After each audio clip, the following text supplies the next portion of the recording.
മനുഷ്യരും ദേവന്മാരും ഒന്നാകുന്ന ദക്ഷയാഗ ഭൂമിയിലേക്ക് ഒരു യാത്ര. കൊട്ടിയൂർ വൈശാഖ ഉത്സവത്തിന്റെ വിസ്മയ കാഴ്ചകൾ. പ്രിയ സുഹൃത്തുക്കളെ, ഇന്ന് ഞാൻ നിങ്ങളുമായി പങ്കുവയ്ക്കാൻ പോകുന്നത് കേരളത്തിലെ ഏറ്റവും സവിശേഷവും നിഗൂഢതകൾ നിറഞ്ഞതുമായ ഒരു മഹാ ഉത്സവത്തെക്കുറിച്ചാണ്.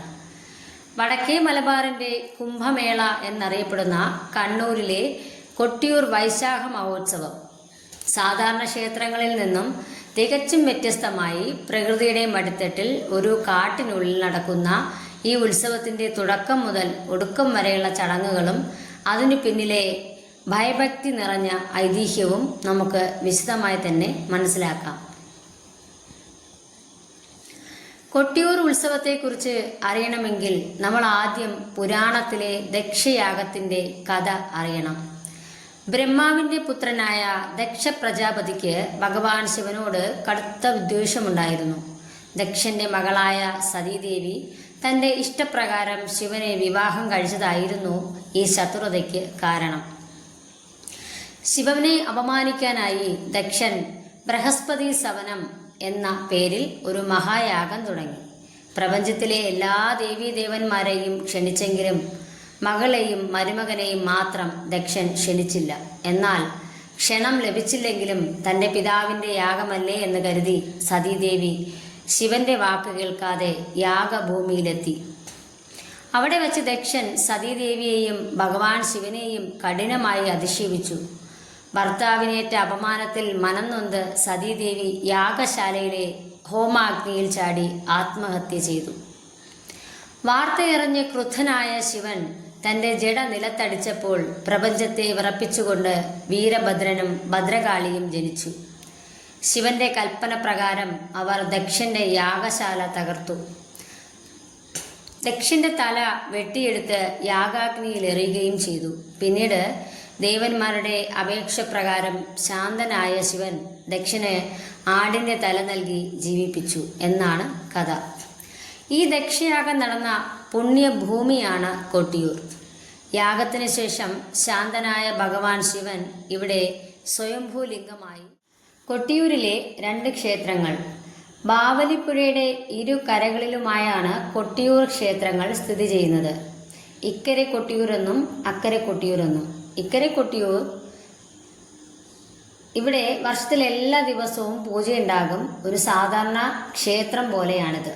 അക്കരെ കൊട്ടിയൂരാണെങ്കിൽ ഇവിടെ വലിയ കെട്ടിടങ്ങളോ ശ്രീകോവിലോ ഇല്ല. കാടിനുള്ളിൽ ബാവലിപ്പുഴയുടെ അക്കരെ കല്ലുകൾ നിരത്തിയുണ്ടാക്കിയ മണിത്തറ, അമ്മാറത്തറ എന്നീ 2 തറകൾ മാത്രമാണ് ഉള്ളത്. വർഷത്തിൽ വൈശാഖ ഉത്സവത്തിന്റെ 28 ദിവസങ്ങളിൽ മാത്രമാണ് ഇവിടെ പൂജ നടക്കുന്നത്. ബാക്കി 11 ദിവസവും ഈ പ്രദേശം കാട് കയറി വിജനമായി കിടക്കും. ഈ വർഷത്തെ കൊട്ടിയൂർ വൈശാഖ മഹോത്സവം മെയ് 23 ആരംഭിച്ച് ജൂൺ 24 അവസാനിക്കും.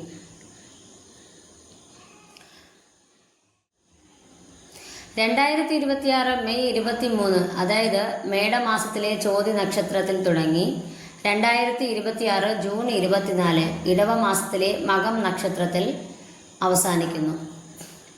സ്ത്രീകൾക്കുള്ള പ്രവേശന സമയം. അക്കരെ ക്ഷേത്രത്തിൽ സ്ത്രീകൾക്ക് എല്ലാ ദിവസവും പ്രവേശനമില്ല. 2026 മെയ് 30 അർദ്ധരാത്രി മുതൽ ജൂൺ 20 ഉച്ചവരെ മാത്രമേ സ്ത്രീകൾക്ക് അക്കരെ ക്ഷേത്രത്തിൽ പ്രവേശനം ഉള്ളൂ. ഈ 28 ദിവസങ്ങളിൽ ഭക്തർക്ക് ക്ഷേത്രത്തിൽ ചെലവഴിക്കാൻ 1 മണിക്കൂറിലധികം സമയമെടുക്കുന്ന അതിമനോഹരമായ നിരവധി ചടങ്ങുകൾ നടക്കുന്നുണ്ട്. നീരെഴുന്നള്ളത്ത്. ഉത്സവത്തിന് മുന്നോടിയായി കുറിച്യ സമുദായത്തിൽപ്പെട്ട ആളുകൾ കാട്ടിൽ പോയി വില്ലും അമ്പും വച്ച് പൂജ നടത്തുന്നു. തുടർന്ന് ബാവലിപ്പുഴയിൽ നിന്ന് കൂവയിലകളിൽ തീർത്ഥജലം അതായത് നീര് ശേഖരിച്ച് മണിത്തറയിലേക്ക് എഴുന്നള്ളിക്കുന്നതോടെയാണ് ഉത്സവത്തിന് തുടക്കമാകുന്നത്. നെയ്യാട്ടം മെയ് 29 ഉത്സവത്തിലെ ഏറ്റവും പ്രധാനപ്പെട്ട ചടങ്ങുകളിൽ ഒന്നാണിത്. വടക്കേ മലബാറിലെ നായർ തറവാടുകളിൽ നിന്നും ഭക്തർ വ്രതശുദ്ധിയോടെ നെയ് കിണ്ടികളിലാക്കി കാൽനടയായി കൊട്ടിയൂരിലേക്ക് കൊണ്ടുവരുന്നു. ഈ നെയ് ഭഗവാന്റെ സ്വയംഭൂലിംഗത്തിൽ അഭിഷേകം ചെയ്യുന്നതാണ് നെയ്യാട്ടം. നെയ്യ് ഒഴുകി ബാവലിപ്പുഴയിലെ വെള്ളത്തിൽ കലരുന്ന കാഴ്ച ഭക്തിസാന്ദ്രമാണ്. ഭണ്ഡാരം എഴുന്നള്ളത്താണ് മൂന്നാമത്തേത്. അത് മെയ് 30-നാണ് നടക്കുന്നത്. പഴശ്ശി കോവിലകത്തു നിന്നും ഭഗവാന്റെ പവിത്രമായ സ്വർണ വെള്ളി ആഭരണങ്ങളും പൂജാപാത്രങ്ങളും അടങ്ങുന്ന ഭണ്ഡാരം അക്കരെ കൊട്ടിയൂരിലേക്ക് എഴുന്നള്ളിക്കുന്നു. ഈ ഭണ്ഡാരം അക്കരെ എത്തിക്കഴിഞ്ഞാൽ മാത്രമേ സ്ത്രീകൾക്ക് അക്കരെ ക്ഷേത്രത്തിലേക്ക് പ്രവേശനം അനുവദിക്കുകയുള്ളൂ. നാലാമതായി ഇളനീരാണ്. ആയിരക്കണക്കിന് ഭക്തർ, അതായത് പ്രത്യേകിച്ച് തീയ സമുദായക്കാർ, മലയോര മേഖലകളിൽ നിന്നും കാൽനടയായി ഇളനീർ കാവുകളുമായി ക്ഷേത്രത്തിലേക്ക് വരുന്നു. ഈ ഇളനീരുകൾ ഒരേ സമയം ചെത്തി ഭഗവാന് അഭിഷേകം ചെയ്യുന്നു. ലക്ഷക്കണക്കിന് കരിക്കിൻ വെള്ളമാണ് അന്ന് ഭഗവാന് മേൽ ഒഴുകുന്നത്. അഞ്ചാമതായി കലം വരവും മകം നക്ഷത്രവും അവസാനമായിട്ടുള്ളതാണ്. ഉത്സവത്തിന്റെ അവസാന നാളുകളിൽ മൺകലങ്ങൾ വലിയ തോതിൽ ക്ഷേത്രത്തിലേക്ക് കൊണ്ടുവരുന്നു. അവസാന ദിവസമായ മകം നക്ഷത്രത്തിൽ, അതായത് ജൂൺ 24 രാവിലത്തെ പൂജയ്ക്ക് ശേഷം അക്കരെ ക്ഷേത്രത്തിൽ നിന്ന് എല്ലാവരെയും ഒഴിപ്പിക്കും. പിന്നീട് പ്രകൃതിയും ദേവന്മാരും നടത്തുന്ന രഹസ്യ പൂജകൾ നടക്കുന്നു എന്നാണ് വിശ്വാസം. അതോടെ ഈ വർഷത്തെ ഉത്സവത്തിന് സമാപനമാകും. നിങ്ങൾ കൊട്ടിയൂരിലെത്തിയാൽ ചുരുങ്ങിയത് 1 മുതൽ 2 മണിക്കൂർ വരെ പ്രകൃതിയും ഭക്തിയും ലയിക്കുന്ന കാഴ്ചകളിൽ മുഴുകാം. ക്ഷേത്രത്തിലേക്ക് കടക്കുന്നതിന് മുൻപ് ഭക്തർ ബാവലിപ്പുഴയിലെ തണുത്ത തെളിനീരിൽ കുളിച്ച് ശുദ്ധിയാകുന്നു. പുഴയിലെ കല്ലുകൾക്ക് മീതെ നടക്കുന്നത് ഒരു പ്രത്യേക അനുഭവമാണ്. കൊട്ടിയൂരിലെ ഏറ്റവും വലിയ പ്രത്യേകതയാണ് ഓടപ്പൂക്കൾ. ദക്ഷന്റെ താടിയെ സൂചിപ്പിക്കുന്ന വെളുത്ത നാരുകളുള്ള ഈ പൂക്കൾ ഭക്തർ വാങ്ങി വീട്ടിൽ സൂക്ഷിക്കുന്നു. കാട്ടിലെ ഓടമുളകൾ തല്ലിച്ചതച്ചാണ് ഈ പൂക്കൾ ഉണ്ടാക്കുന്നത്. ചെരുപ്പ് ധരിക്കാതെ കല്ലുകൾ നിറഞ്ഞ കാട്ടുപാതയിലൂടെ നടന്ന് മണിത്തറയിലെ സ്വയംഭൂലിംഗത്തെ തൊഴുത് പ്രകൃതിയോട് ചേർന്ന് നിൽക്കുന്ന ആ അന്തരീക്ഷം ആസ്വദിക്കാൻ ഒട്ടേറെ സമയം ലഭിക്കും. ഇവിടെ വന്യമായ കാടിന്റെ തണുപ്പും മന്ത്രോച്ചാരണങ്ങളും നിങ്ങളുടെ മനസ്സിന് വലിയ ശാന്തി നൽകും. കണ്ണൂർ ജില്ലയിലെ താലൂക്കായ തലശ്ശേരിക്കടുത്തുള്ള മലയോര പ്രദേശമാണ് കൊട്ടിയൂർ.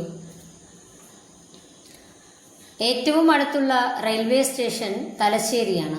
അവിടെ നിന്നും ഏകദേശം 60 കിലോമീറ്റർ റോഡ് മാർഗം സഞ്ചരിക്കണം. ഫ്ലൈറ്റ് മാർഗം വരുന്നവർക്ക് ഏറ്റവും അടുത്തുള്ള കണ്ണൂർ അന്താരാഷ്ട്ര വിമാനത്താവളം ആണ്. അവിടെ നിന്നും 45 കിലോമീറ്റർ ദൂരമേ ഉള്ളൂ.